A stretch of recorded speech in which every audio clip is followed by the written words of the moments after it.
जग से क्यों हमें छोड़ कर जाता रघुकुल का नाम मिटा जग से क्यों हमें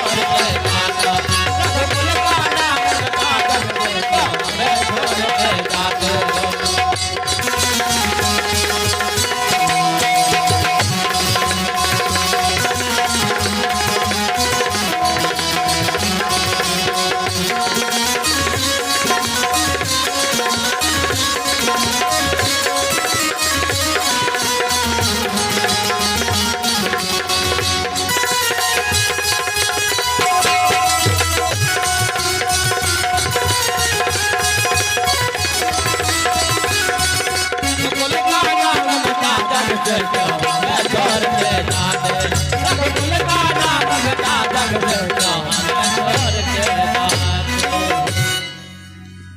रघुकुल का नाम मिटा जग से क्यों हमें छोड़कर जाते हो। महारानी से क्या की 2 हाथ की साड़ी फाड़ के बेटे के लाश को लिपट ली है महारानी से हे देखियो हे देखियो केना ढेरी होय छे सब है। कहे कबीर हम कहबे करबे आ तो नहीं सुनबो तो हम की करबे की 5:30 बजले 6 बजते घर जेबे बगले में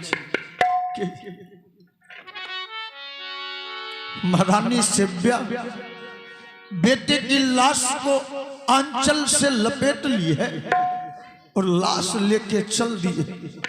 कहा है ना कि सुख दर्पण है महल के अंदर,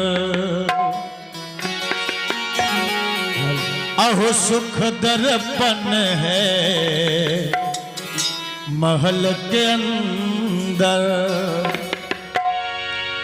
दुख दर्पण चौराहे पे सुख दर्पण है महल के अंदर, दुख दर्पण चौराहे पे सुख दर्पण है महल के अंदर, दुख दर्पण चौराहे पे सुख दर्पण है महल के अंदर, दुख दर्पण चौराहे पे।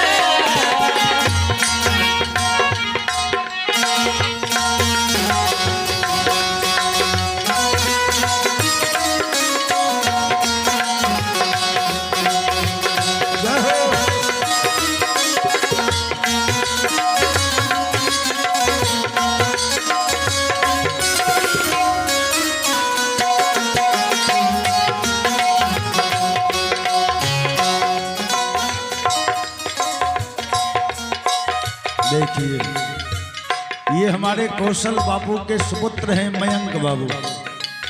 मयंक बाबू के तरफ से भी भजन की ये अंतिम कड़ी में 100 रुपए का सम्मान मिला है, पुरस्कार मिला है। बहुत बहुत धन्यवाद मयंक बाबू को और बहुत बहुत हार्दिक अभिनंदन कमल किशोर बाबू को। सब परिवार सानंद में जीवन व्यतीत करे ये कन्हैया जी से कामना करता हूँ। आशीर्वाद सम्मान के लिए बहुत बहुत हार्दिक अभिनंदन।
बचे लाज मेरी आज कैसे तड़प रहे हैं, कैसे बचे लाज मेरे।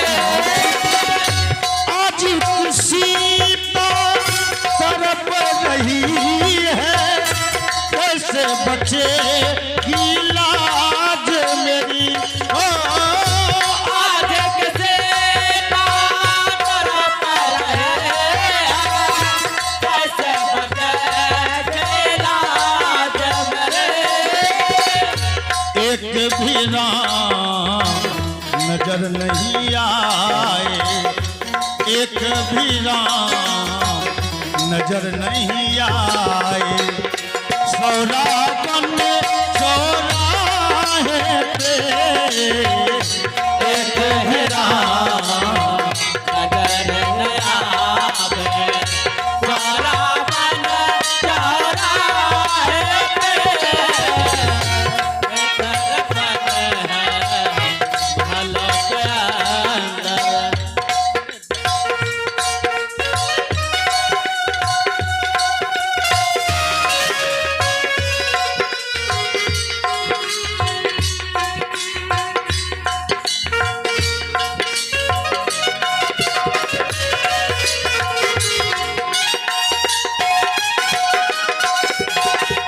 दिया दिया हो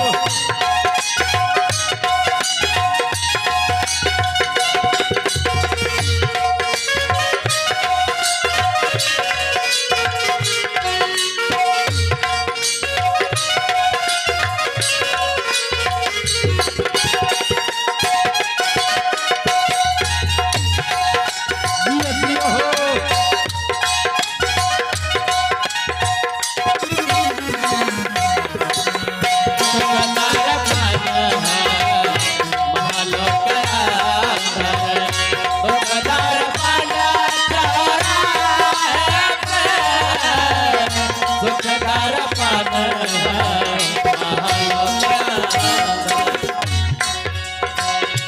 उधर अमीरों की बस्ती में झूले रे सम की डोरी उधर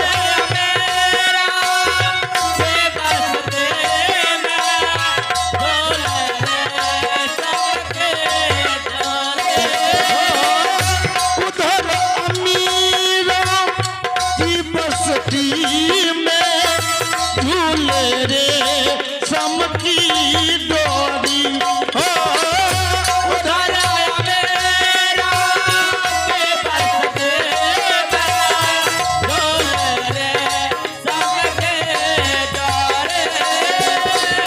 इधर एक मांबे एक खातिर इधर एक मांबे के खातिर मांगे कफन चौराहे पे इधर एक मांगे मांगे कफन चौराहे पे सुख दर्पण है महल के अंदर दुख दर्पण चौराहे पे सुख दर्पण सुख दर्पण है महल के अंदर सुख दर्पण है महल के अंदर सुख दर्पण है महल के अंदर दुख दर्पण चौराहे पे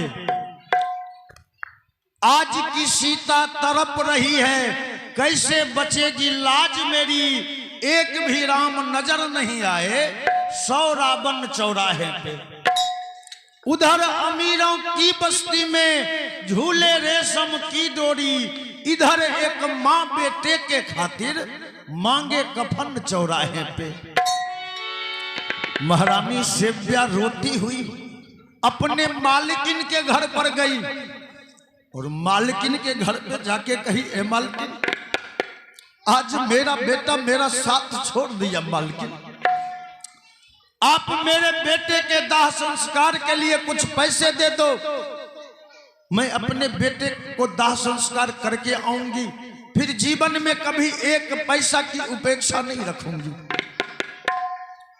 क्या मिला?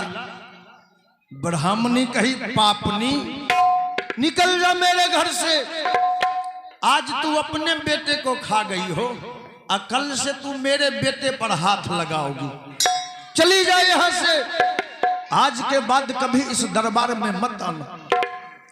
धक्का मार करके ब्राह्मणी महारानी सेव्या को बाहर कर।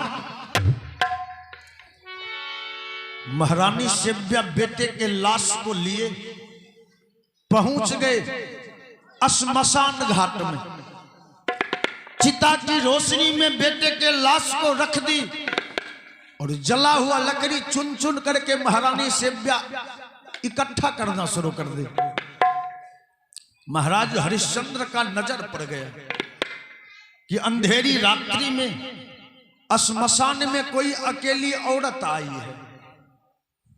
दूर से ही महाराज हरिश्चंद्र आवाज लगाए, और लाश को जलाने वाले, पाए जो हुक्म लिए बिना मुर्दे को यहां जलाएगा, मालिक से ऐसा हुक्म है बस वो कड़ी सजा को पाएगा।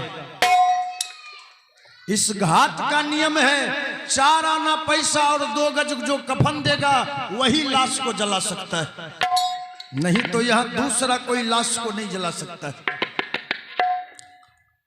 कालू डोम भी महाराज हरिश्चंद्र को देखने आए थे कि हरिया रात में ड्यूटी सही से करता है या नहीं करता है। कालू डोम देखा कि आज अंधेरी रात्रि में कोई अकेली औरत आई है श्मशान घाट में, आज ही पता चल जाएगा कि हरिया किस स्वभाव का है। महाराज हरिश्चंद्र जब निकट आए ना, महाराज हरिश्चंद्र कहा, ए औरत, क्या तेरे घर में कोई मर्द नहीं था जो अकेली औरत अर्धरात्रि के समय तू श्मशान घाट में आई हो?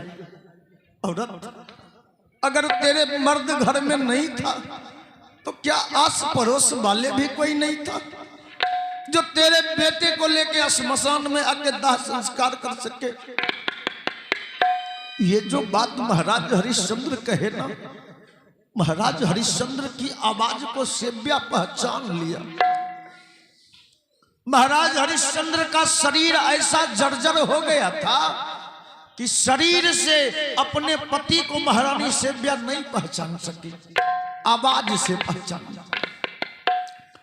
आवाज से जब पहचानी ना, तब सेव्या कही, हे स्वामी मैं तो दासी हूं, असर आई विपत झमेला है, मैं कफन कहां से लाऊंगी, संग में न एक अधेला है।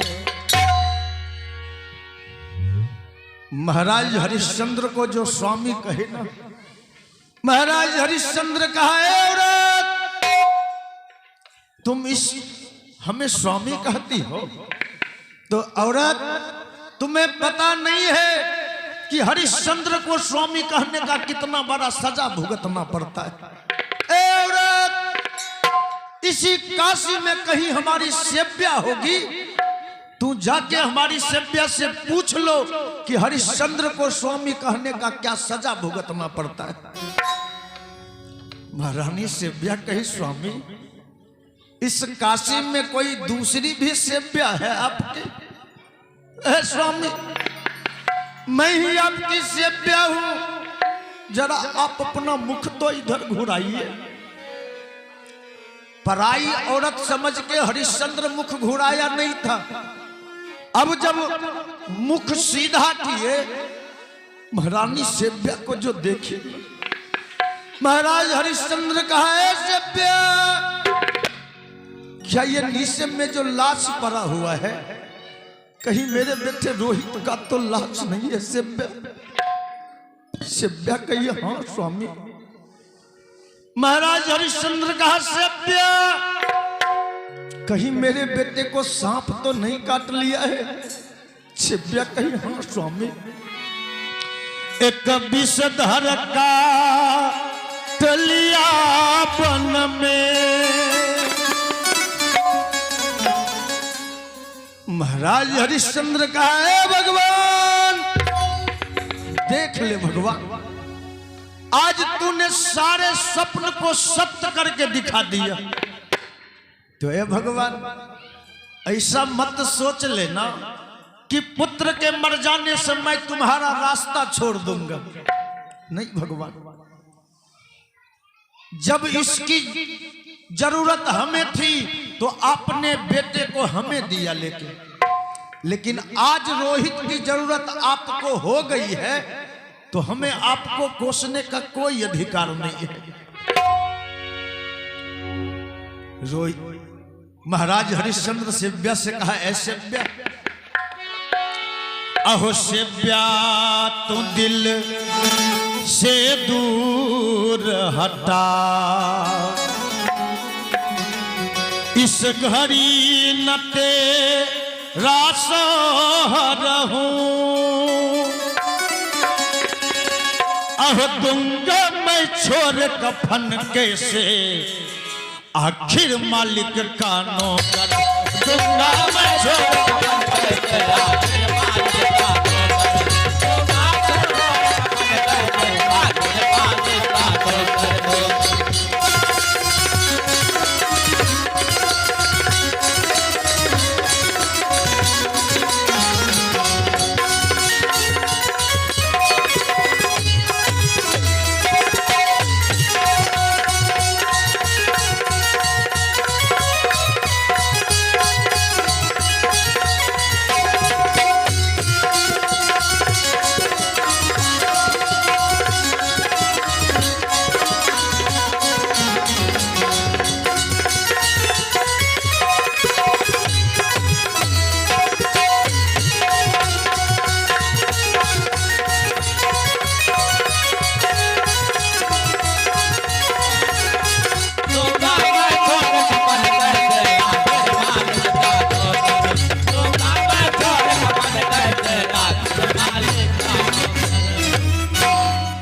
दूंगा मैं छोड़